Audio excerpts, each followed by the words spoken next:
1,5 года я начала замечать, что он часто начал падать. На затылок падал, потом и вперед падал, и выбивал все свои зубы. И я обращалась в больницу, делала УЗИ, рентген головы, нарушений ничего не было, было все хорошо.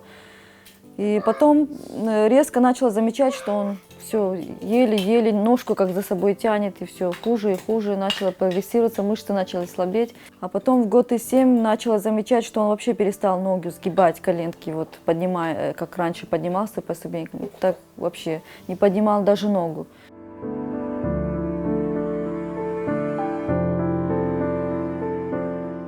Начала обращаться по врачам, неврологу, хирургу.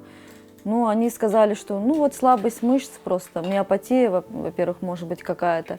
Надо пролечиться, пройти курс там массажа, процедуры назначили.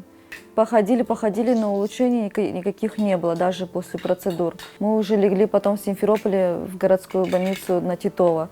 Там прошли полную консультацию, реабилитацию, всех врачей прошли.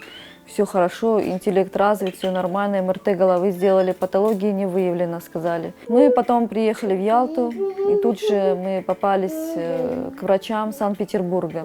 Они здесь приехали, тоже проводили консультации. И когда посмотрел врач, невролог, как он ходит, ему сказали пройтись вот так, надо дверей. Он тогда ходил уверенно, все нормально было. Ходил раз и упал, а потом раз опять ходил.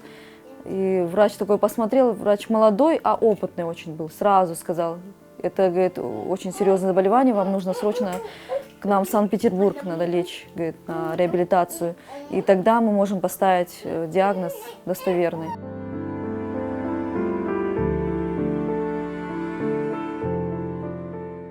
Я вам скажу, как прямо, что есть у ребенка очень серьезное заболевание. Только вы не переживайте, не надо все близко к сердцу принимать, его можно вылечить с помощью одного укола. Да, укол очень дорогой, $2,5 миллиона стоит, но возможно это, говорит, приостановить и, конечно же, вернуть все эти потерянные навыки, которые были до этого у ребенка.